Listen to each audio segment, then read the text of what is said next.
What's up, Roxstars? It's Rox coming to you today with the review for Power Book 2 Ghost. Season 1, Episode 2, you guys. Now it is Sunday, and you know what that means. Oh, Lord, my God,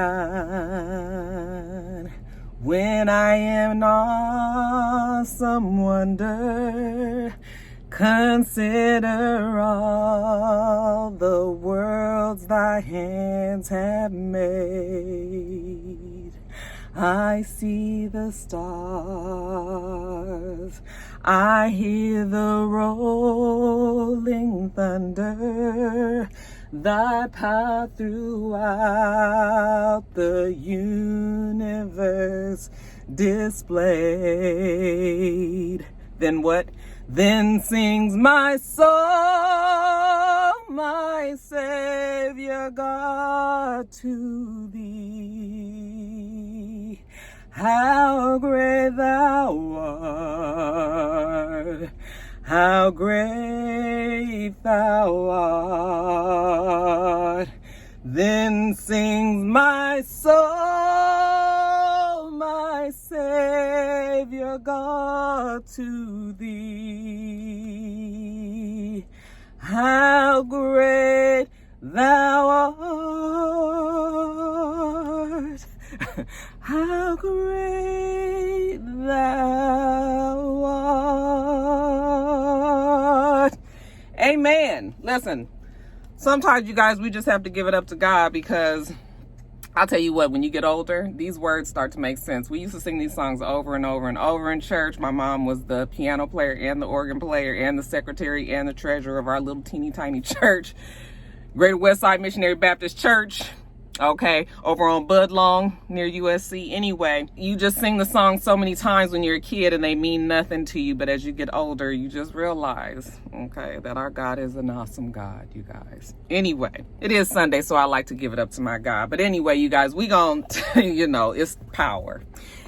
And yeah, so the first episode I think was better. I'm gonna need you guys to probably remind me that it's a TV show, and Roxanne, we don't need to, we don't really need to get too technical. When I start getting into my ways, y'all know I can do it. Y'all just going to say, Roxanne, stop being so serious. But it's certain things that's just bothering me. It's just bothering me. And it started to creep up in the first episode, but in this one, I was just like, okay, I can't ignore it anymore. But we'll talk about it as I get into the review, right? Okay.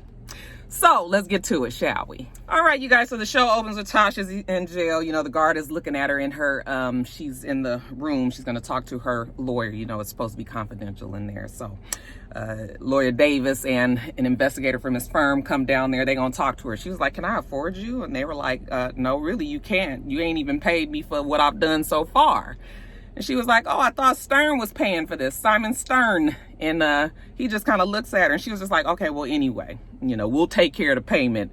It's clear that he is in this to play the game, so that's neither here nor there. Anyway, Davis is upset that he ain't clear on exactly what's going on, okay? You didn't tell me the whole full story, Tasha. I didn't know nothing about Tommy. Now you got this Tommy Egan defense happening. You sitting up there and confessing that you told him to do it. That gave him the ammunition to go after you with a feds charge, a queen pin charge. She said she was not in charge of this. Okay, the investigator was like, look, I done looked up a whole bunch of stuff. I see accounts. I see your name on checks. I see your name setting up things. I see you all up and through in this. Okay, and you mean to tell me you didn't have nothing to do with it? She said, okay, maybe I did set up a few accounts, but still. So then Davis was like, okay, hold on. Let's just act like you were on oath, Tasha, okay? Were you the head of this organization? Did you set up murders? Did you give out orders? Was you selling drugs? No to all of the above. He says, okay, well, then you couldn't be the queen pin. Okay, well, we already know that.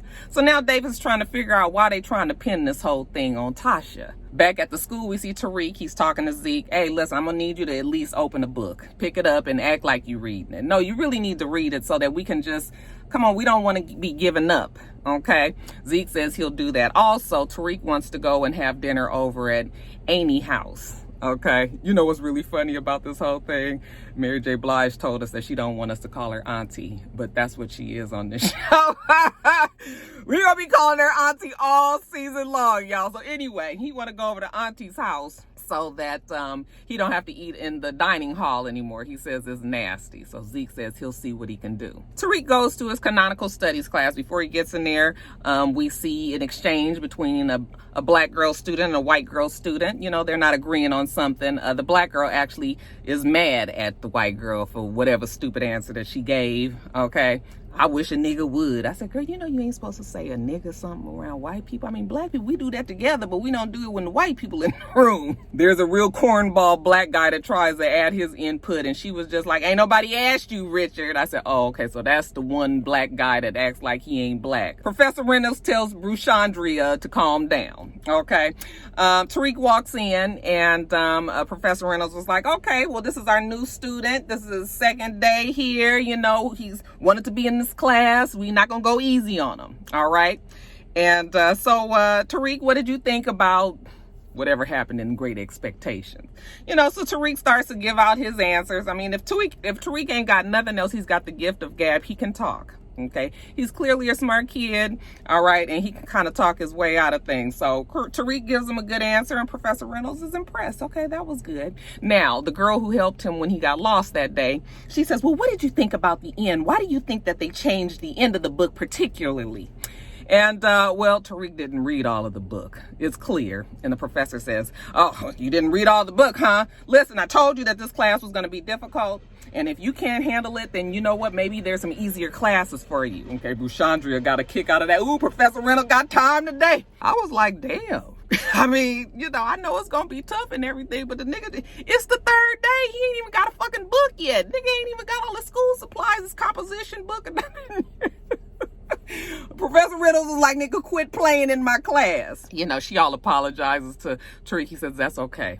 Okay, he should have been prepared. But Tariq got a whole bunch of shit on his shoulders because while he's in that class, he gets a text from Davis. Okay, we need to talk. I said, look, the boy got all kind of legal issues. Give him some slack. So anyway, he leaves class. He rushes on down to meet with Davis. And Davis says, look, they trying to blame this whole thing on your mama. Tariq says, yeah, my mama was not the queen pin. It was all on my dad. All right, well, Davis don't know who to believe. Okay, he didn't know nothing about all these past federal cases. Tasha didn't mention it. Tariq didn't mention it. He said, well, he didn't think that it mattered. And he kind of just sort of believes him, but he's not sure. But listen, we got to get Tasha off the hook. So we have got to let everybody know what a crazy, murderous monster that James was. Okay, that funeral is tomorrow, right? Yep, the funeral is tomorrow. Okay, well, when you get up there and do your eulogy, then you need to really paint your dad out to be the bad guy. We can't worry about legacy when we trying to get your mama out of jail. So he leaves there and he goes back and over to near the quad, you know, and he meets up with his white friend. What's his name? We're gonna call him Mel Gibson.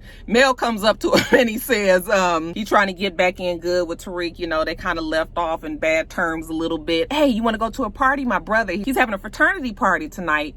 We should all go. You know, even though he's an asshole, Tariq was like, why would you want to be around him if he's an asshole? Oh, you know, just because. Tariq doesn't give him an answer. Then Mel tells him also that he wants to, you know, let him back in on the game. You know, I know I messed up before, but let me come on, get back in, you know, do some drug dealing for you. You know, I can help you out. That's duly noted, but he doesn't give him an answer then. And mostly because he gets 2 text messages. Okay, one from Stern, who says now that they need to talk, and one from Zeke, who says, yeah, my auntie said that it's all good. And speaking of auntie, child, we got auntie in the bed with this Latin lover. Let me tell you something. I know Mary J. Blige is doing a good job acting and all, but she is not. The sexual type of scenes is so painful to watch. It's so uncomfortable. First of all, if you're going to have somebody like Mary in the bed with some man, it needs to be some big old strapping, strong looking. I mean, you know, he don't necessarily have to be black, even though I'm not going to never picture Mary J. Blige with anybody other than black. But, okay, on the show, if we're going to have her with an Afro-Latino or whatever you want to call it, Puerto Rican or Dominican or what, I'm going to need him to be real strong and shit, not this little teeny tiny little man here in this bed with her. I was like, her back looked like it's hurting from her leaning back, you know, like she ain't really wanted to lean back on. I said, girl, relax. Relax. He trying to tell her he can give her a better life than Lorenzo. Why you still trying to be with him and he in jail and all of this, you know, hating from the sidelines. She telling him how he's her protection in the streets, Lorenzo, even from the jail, okay? That's what keeps her being able to move out here in these streets. Anyway, you better go because Kane is gonna be home. He can't see you. He gets up and he starts putting on his shirt and he's a police officer. I said, girl, you fucking near to me? I don't even know if this is a good or bad thing, Auntie. But we gonna see. I know her neck and shit was hurting from trying not to lean on him too hard. Anyway, y'all. We see Tariq, and Tariq is now meeting with Stern. And Stern was like, yeah, I was talking to Davis, and he told me that, you know, you supposed to get up there and talk real bad about your daddy, but I think that's a bad idea. So Simon Stern tries to give him a little background on his dad. You know, your dad, you know, he lived his life by a moral code. As a matter of fact, he was always fighting back and forth with this moral code, you know, trying to do what's right and trying to do what he has to do. You know, sometimes it didn't always jive. Tariq was like, you know what? I ain't never thought about my dad in that way. I said, because your ass was fucking hard-headed. You couldn't learn about the man until you killed him. And now all of a sudden, you just so intrigued by your damn daddy. We don't want to hear that shit now, Tariq. But Stern tells him, listen, what's going to help your father and ultimately your family's legacy is for you to get up there and really just give his personality, his character, just the whoosh that it needs. Don't get up there and besmirchify him. That ain't going to be good, you know. And Tariq says, well, I got to help my mom. And he says, no, okay, I understand you got to help your mama, but you getting up there and ruining the financial future of your family is going to ruin your legacy in the long run. This ain't gonna help nobody. Okay, so think about that, young man. Now we see Zeke speaking to Professor Milgram. You know, he got to sit and talk to her about, you know, he's on academic probation.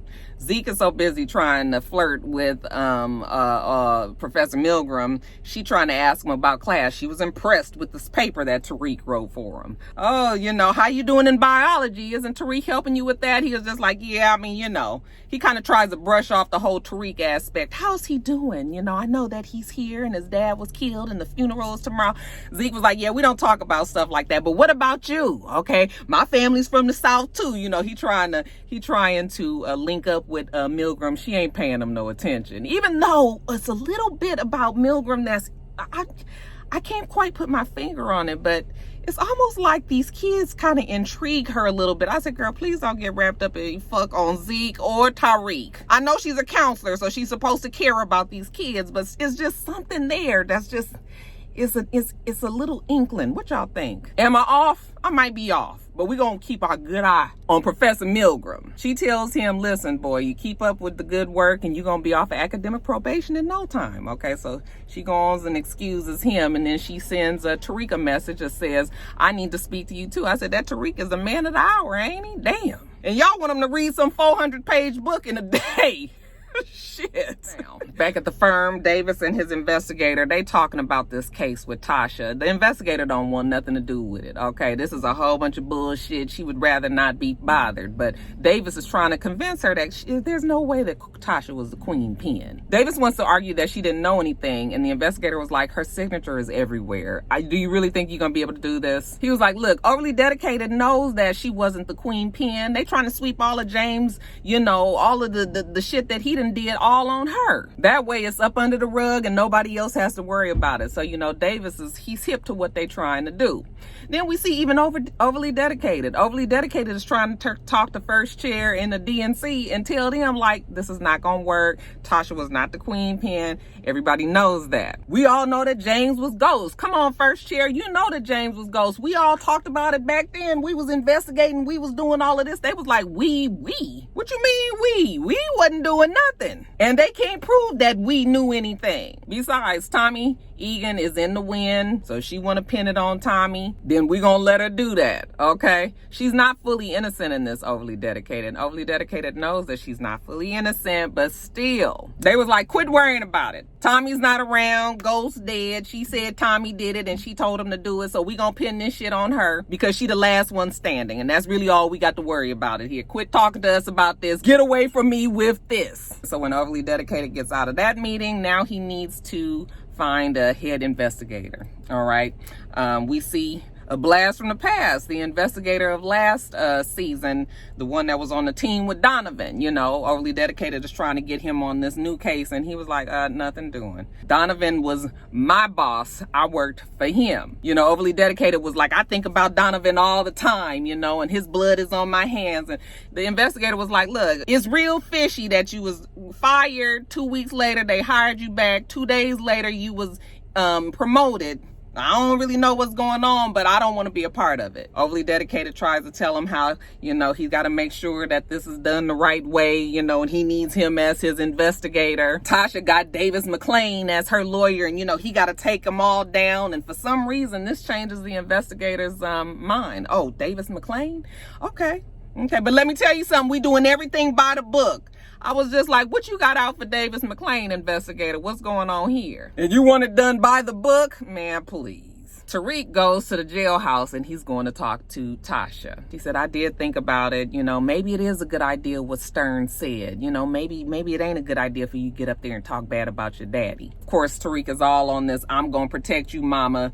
I can't worry about daddy. I don't give a fuck about him. He dead. All he has to worry about is getting her out. She says, well, Tariq, what do you want to do? I mean, do you even want to speak at the funeral? And he was like, I don't even really know what I would say. She said, you know what, Tariq? Your dad was very complicated. Okay, maybe it is better that you just don't say anything. And after he thinks about it, he just nods his head. She's like, okay, well, I'll talk to Davis about it. Now, Tariq, let me just ask you a question. You haven't opened up the daycare center again. You guys know the daycare is code for the drug dealing business again. She, you know, because she was like, because I need to make sure you concentrating on school.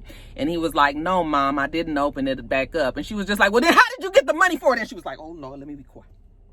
Okay, looks at him like, boy, I know what you're doing out there. You know, then she was like, so how's school? And, you know, he gives her the, oh, school is okay, and yada, yada, yada. But yeah, Tasha does know that he out there doing some illegalities. He leaves from Tasha's. He goes to talk to Professor Milgram. And, you know, again, Professor Milgram is all in that, you know, you can talk to me. You know, I know you're struggling. I know you're going through some hard times. Reynolds told me what happened in class. And he was like, it's like Reynolds has got it out for me or something. You know, she was just like, no, you know, everybody wants to see you win. You know, you can always talk to me. And again, it's something there just...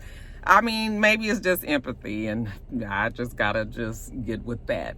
But he said he doesn't need to talk to her about anything, and she was just like, as a young black man, they're always taught to suppress their emotions and their feelings, but you know, that's not healthy, that's toxic. Maybe she can even help him deal with seeing his dad differently. I was like, listen here, Professor Milgram. Now, I like you and everything. You real pretty, and you seem to be smart and all that.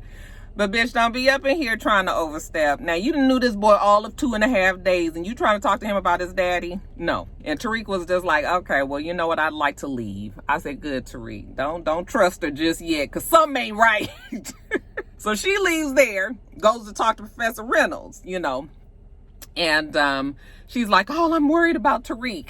And he was just like, what you worried about him for? Well, he's not processing all of his feelings. And he was like, he's a black man in America. He ain't got time to be processing no damn feelings. Professor Milgram then came up with this grand idea that she's going to give James a vigil in the center quad that night.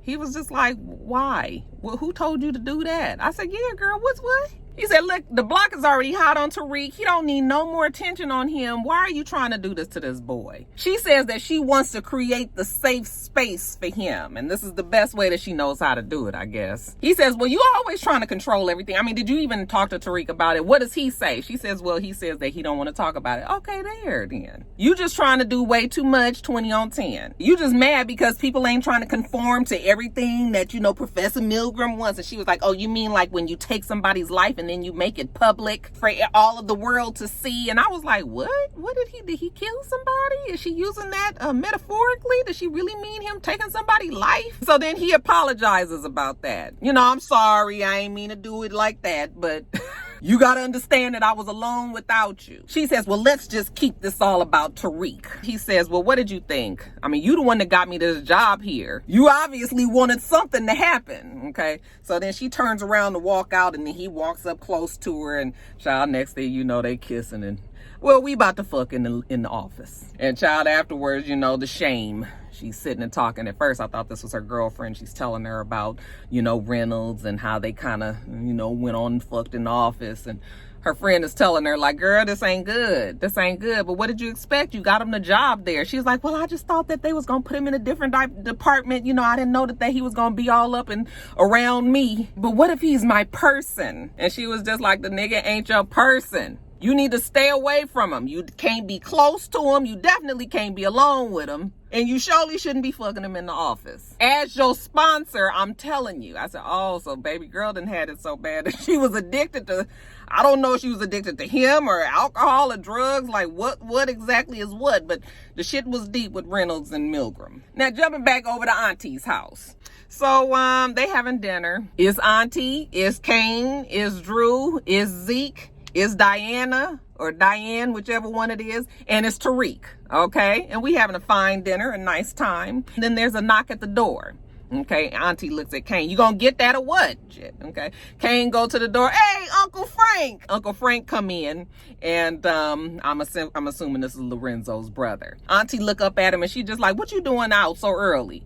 He was just like, I got out on good behavior. And Lorenzo told me to come down here because we family and, you know, you can help me out. And she was just like, you a motherfucking lie. Lorenzo ain't told you to do shit. I ain't heard nothing from Lorenzo telling me that you was coming early or nothing. He greets everybody at the table, you know, lingers a little too long on the daughter. I was like, oh, nasty motherfucker. Then he looked at Tariq and was like, do I know you? Tariq was looking at him like, no, I don't know you, but I know your type. Auntie ain't got too much patience for this. You know what? You need to go. All right, Drew, take your uncle so he can go have a drink. Y'all sort this out. Zeke, you been drinking, so you spend a night here. Kane, you take Tariq home. Diane, get these damn dishes up. We finished eating dinner. You know, I was just like, is everybody done? But Auntie has said what Auntie said. Get this shit going. Okay, so everybody hop to it, right? So Kane is driving Tariq home. Y'all, this scene was so fucking funny. You know, he pulled him over into some dark area. I was just like, oh, you dealing with a St. Patrick. You know, we used to this kind of shit here. So he get out the car, tell Tariq to get out the car. You know, they go to the back of the truck and Kane was like, look, you don't know nothing about my family, but what happened in my family house, stay in my family house. Tariq was like, nigga, man, your uncle's a fucking snitch. What? Why? Who? When you say? I mean, it's obvious he's a snitch. Don't you know that his ass and got out of jail early? When do they let people out of jail early? That nigga is a rat. Rats get out quickly and quietly before anybody even notice. And you should even notice Kane. And Kane looking like, oh, yeah, you know what I said, okay, listen, this is one of the problems that I got, and I might as well tell you guys this now.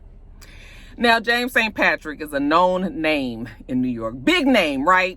Okay. Even if Auntie didn't know who James St. Patrick was directly, you guys still work in the same underground. You guys are still, you know, street niggas dealing kind of drugs. If anything, you would at least know what his name is, I would suspect. Why the fuck is it that don't nobody pick up the St. Patrick name? Somebody did notice that Drew act like he might have known something about Tariq but didn't say anything. But I'm more mad that Auntie hasn't picked up. You don't know nothing about James St. Patrick. You don't know nothing about this name. You don't know anything about the fucking case. You got this dumbass nephew who's at the school who don't know shit about it either. He ain't thought to maybe bring it up to his damn auntie. What's going I was just like, and then you got to get this nigga to school, Kane, about a rat. Why the fuck does Kane already put two and two together? You know, so I'm just like, you know, so Tariq was like, listen, your auntie ain't got nothing to worry about me. I'm not going to say nothing, fool. I'm not new to this. I'm true to this. Okay, and let's go, nigga. I was just like, how you going to tell the person that was supposed to be threatening you to get back in the fucking car? You know, he go get in the car, and then Kane was just like, well, I mean, I guess I better go get in the car then. I was just like, okay. These are one of these moments where I'm just like, okay, all right, I'm just going to go with the flow. But next we see Auntie talking to Diana. Which one is it, you guys? She don't know what to do about Uncle Frank. You know, Diana was like, well, maybe we can give Uncle Frank the benefit of a doubt. I said, no. Auntie said, your daddy ain't mentioned nothing about him. Okay, well, that ought to let you know right there. If Lorenzo is a big drug dealer like you say, Why wouldn't, oh God. Auntie wants Diana to just try to use her feminine wiles to find out what Uncle Frank is after. All right. You saw the way that he looked at you. You know, you got to use your power. I was just like, I know you're not telling your daughter to sexually seduce her uncle to try to, come on now, Auntie. Okay, I mean, I guess you was good. I guess she ain't gonna let nothing happen to her daughter ultimately, but why are you putting this child in the... Anyway, you guys, while they sitting there talking, here come Kane. And so she was like, so did you have a talk with Tariq? And he was just like, yeah, he said Uncle Frank is a snitch. Well, that does it for Auntie. Oh, Tariq said he was a snitch? That was all the confirmation that she needed. What else did Tariq say? I said, Lord have mercy, child. So next thing you know, she go and knock Zeke up aside the head. What you know about this Tariq boy? He don't know nothing. Okay, and he means that literally. She was like, well, you need to find out. No, you need to find out. Okay, all right, y'all. I'ma stop. Anyways, Tariq got dropped back off at the campus and he walked up to the vigil. We see Professor Milgram. She seems so proud of herself. Got some kids out there with candles and pictures of James St. Patrick. You know, Professor Reynolds come up and he just looking at her like, I told you not to do this. But, you know, she wants to create the safe space. All right, when Tariq walks up, he's looking like, what the fuck is this? Mel Gibson is just sort of looking at him like, you know, what you want to do with this? And Tariq was like, let's go to that party that you was talking about. And he was like, bet, let's go. Professor Milgram, and all her sympathy and empathy, you know, she's just feeling bad, like, Tariq, come back. She looks over at Professor Reynolds, and he was like, I told that ass not to do this. So Tariq and Mel, they go to the party. Okay, and it is a typical fraternity party. White boys, you know, look like they got money. They in the frat house, a whole bunch of drinking, a whole bunch of people there. We see the exchange between Mel and his brother, and the fact that the brother don't like him, and, you know, they don't get along, and he teases him, he's an asshole, and all of that. All right, one of the frat brothers recognizes Tariq, and see, this is what the fuck I'm saying. You got a white boy fraternity member that recognizes who Tariq is, and you got a fucking girl over there who's supposed to be running the streets. She's a big-time drug dealer's wife, and she don't know who the fuck Tariq St. Patrick is. I mean, don't have no clue, you guys. I mean, it just ain't never even went. I was just like, see? Y'all gonna make me mad as fuck on this show. I was just like, white, okay. But I'm gonna leave it alone. Anyways, the party got too out of hand. There's a knock at the door. It's the police. It's too much noise here, and, you know, you guys need to calm it down. We need to break this party up. And Mel Gibson's brother was just like, do you know who I am? You know, and they was like, we don't give a fuck who you are. And so then Mel Gibson's brother just swings and hits the police in his jaw. Okay, knock the fool out, and then they, you know, so now they got to hem him up and arrest him. I was like, let that have been somebody black, but whatever, child. They got him hemmed up, and then Mel Gibson run to the door, and he says, you know, I'm sorry, but we are part of the Weston family. The lady was like, the Westons, like in the auditorium? I said, oh, this is campus police, child. Ain't nobody listening to no fucking campus police, you know. What, like the auditorium? Yes, like the auditorium. Oh, okay, well, we didn't know that. They don't want no problems. So they unhook his brother, and, you know, it's all forgotten. I mean, we don't break up no party or nothing. As a matter of fact, the brother is happy that Mel Gibson helped him. And, you know, let's get back to partying. But Tariq watches this whole thing like, maybe it is good to be good friends with old Mel Gibson. Now, at the jails, we see a guard talking to an inmate. And she was like, I need a morning after pill. And the guard was like, bitch, who the fuck you think you talking to? You act like you don't know how this works. Who the hell you been fucking around here anyway? And the lady was like, you better give me a morning after pill, or else I'm going to turn this whole block against you. And, of course, Tasha overhears that. Jumping over to Davis.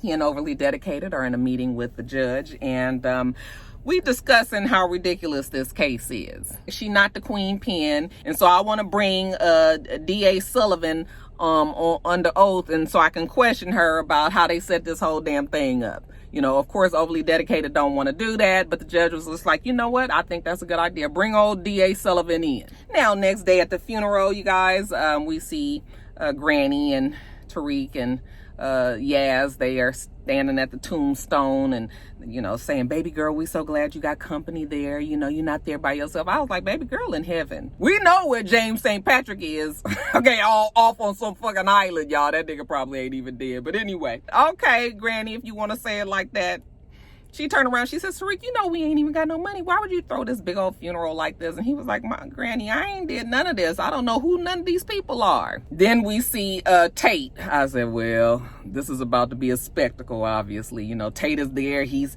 shaking hands. You know, he's in his full politics mode and talking to the reverend. You know, we're going to get this show on the road. Davis tells Tariq that Tasha's decided that she's going to say the eulogy instead of Tariq, you know, so he don't have to worry about it, you know, but this is going to be her chance to, you know, give her side and make herself look more human to people, you know, potential jurors and all of that. They bring Tasha. She's in her full black, y'all, hat and everything. When they pull her out of the truck, you know, they put the handcuffs on her. So Davis was like, whoa, whoa, whoa, you know, she cannot give this eulogy shackled. Oh, okay, well, there's a whole bunch of discussion with the police and Overly Dedicated and Davis and all that, you know, about who gonna speak with these damn handcuffs on. And then finally Tariq says, I'll do the eulogy. Let me do it, mama. Okay. And so she kind of looking at him. She nervous. She don't know because don't nobody know what Tariq gonna say. But what can she say? She don't want to get up there in handcuffs. So sit that ass down in the chair and listen to Tariq speak. Then you guys, the body get here. It is our dearly beloved, dearly departed James St. Patrick in this silver, very understated coffin, if you ask me. Was I the only one that kind of expected the damn thing to pop open and James look at Tasha and say, Tasha, who told you to do this? You guys, side note. This whole book 2 ghost thing, really, they honestly could have just made this season 6. You know, I started thinking about it and I was like, maybe Omari Hardwick got on her fucking nerves just as bad as he got on our nerves. And maybe the best way to get the nigga off the show was to just kill him off and start the fuck over. But everything else is, do you guys realize that he's the only one that's not on the show any longer? Everybody else is still there. Everything else is still the same. The music is still the same. Everything is the same except for Omari Hardwick. I think that he is the reason why he's not on the show. It was like, kill this nigga and let's do it over. Why is Tate one of the pallbearers? That's when you know you ain't got no friends, child. So anyway, they bring him as 4 people. That's the pallbearers. They bring his body over there and, you know, Rev get up there and say a few words. And then he opens it up to people that want to say some kind words about James. And then Tariq gets up there and I was like, Lord, what he gonna say? You know, everybody real bubble guts because they was like, please don't fuck this up. So he was just like, you know, people want me to say, you know, really great things about my dad. Other people want me to say really bad things about my dad, you know. But the truth of the matter is my dad was really complicated, okay? And I didn't really know much about my dad. It seems like I'm learning more about him now that he's dead. And I was like, yeah, nigga, because you ain't want to listen. If you would have listened to your daddy while he was alive, he probably would still be here. What he did learn from his dad is, you know, what kind of person that he wants to be and that he knows that his father wanted to give him the life that he never had, you know. I forgot to tell you guys that Uncle Gabe shows up. All right, just out the blue. Hey, son, I'm Uncle Gabe. You know, your father made us real proud. He was in trouble. We thought we was going to lose him to the streets. You know, we thought he was going to either be in jail or dead. And, well, here we are. But we know you going to make us proud. Hey, ain't you, boy? And Tariq was just like, yeah. So he had all this pressure.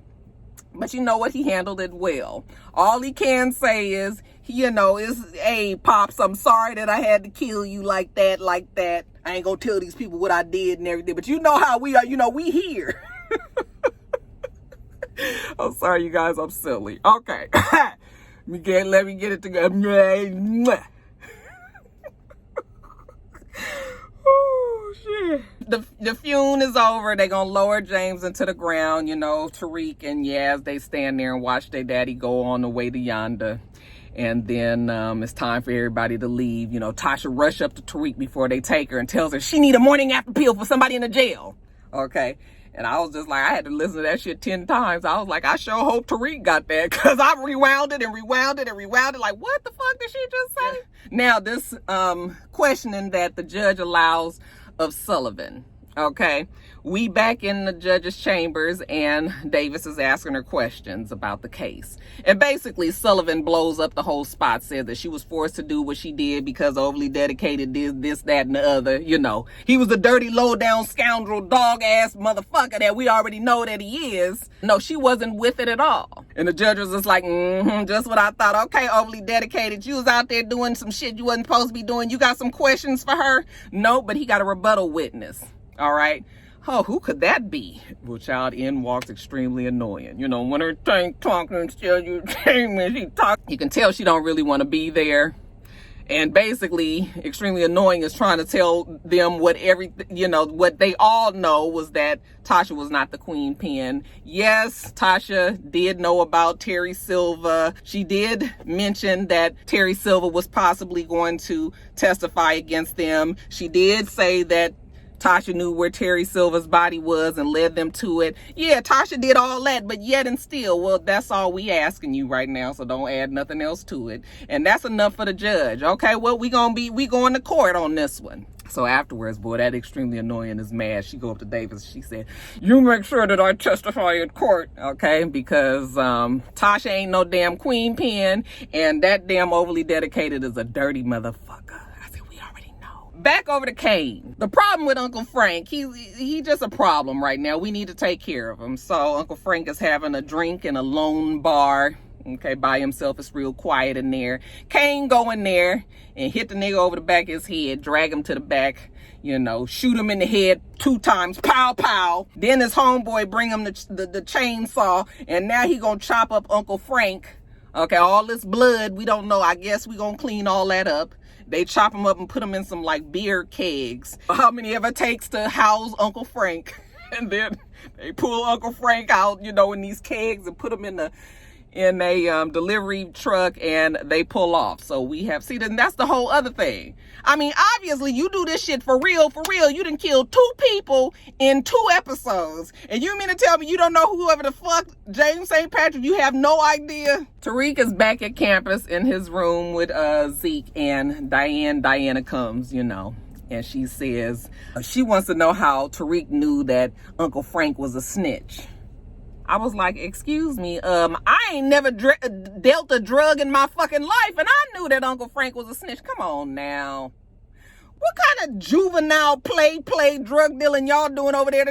Y'all don't know nothing about this thing. Oh, she's so impressed. You know, you got game. I said, no, the nigga got common sense, Diana. I know your dad is in jail. You think he can get something to my mom inside? Next, we see her telling Auntie that Tasha St. Patrick need a morning after pill in the jail. Auntie says, oh, well, I can handle that. And I was just like, okay, this was my last chance. I was hoping maybe Tasha St. Patrick's, and, you know, maybe y'all called her Tosh back in the day, and you didn't put 2 and 2 together, but now you know it's Tasha St. Patrick. Like, maybe that ain't sparked nothing. Next, we see, though, that Tasha's in jail, and she got the book Great Expectations, okay, under her mat. And when she looks inside, yeah, there's a pill, and there's also a phone. Tariq, he notices a phone on his bed. I guess it's just appeared out of nowhere, and he answers it, and she was like, oh, Tariq. And he was like, Mom. She's like, how did you do all of this? You know, how did you pay for everything? You know, I can't have you involved. And I was like, Tasha, girl, Tariq gonna do what Tariq gotta do. So why are you even trying to preach to this boy? Let this boy handle what he's got to handle. But in the meantime, you know, Kane, after he done did his dirty deeds of disposing of Uncle Frank, you know, he pulling back up to the house. And, you know, the Latino lover that we know is messing with Auntie, he pulls up in front of the house in a sheriff's SUV, parks right in front of the house, mind you, gets out. He's got a box, you know, I'm assuming it's for Auntie. So she opens the door, and, you know, she lets him in, and she was like, oh, you know, Blue Label, what are you doing here? You know, Kane is going to be back any minute. And he was like, damn, can I bring you some good news? You all ready to bite my head off? You know, so he hands her some paperwork. And she was just like, what's this, snitch papers? Like, what the fuck am I supposed to do about this right now? This don't help me out in no kind of way. He was like, well, he snitched, but now he's disappeared. I mean, do you know anything about it? And she was just like, why would I know anything about it? If he's a snitch, then I'm assuming a lot of people was probably mad at him. You said that you was going to do more for me than Lorenzo does by protecting me, and you can't even do that right. I said, girl, You worried about Kane seeing it, and Kane already saw it. You know, he just gave his mama the space not to just blast her, you know, blow up her spot right away. He don't pull up when she's in there talking to the police, okay? And another side note, who Kane daddy? Because Kane is black, and the rest of them kids obviously is mixed. Okay, and so I'm just trying to figure out Kane's situation. I know we're going to address that eventually. But anyway, the Latino lover says, I promise you I got you. And she says, fine, well, you need to give me some information on Tariq St. Patrick. I said, girl, no, you need to do some damn research on Tariq St. Patrick. Girl, do a little homework, like you guys like to tell me. All right, you guys, I done been here way too long, y'all. The show is just, I mean, it's not bad as last season for sure, but I'm just like, okay, I'm just gonna have to take the Roxanne as entertainment and try not to get too technical on that ass, but whatever, you guys. Let me go. Make sure that you rate, comment, and subscribe to the channel. I'm itsrox. The channel's for itsrox, and everything else I do will be in the bottom bar. All right. So I hope that you have a wonderful, wonderful rest of your day, and I plan on doing the same. Till next time, Roxstars. Bye.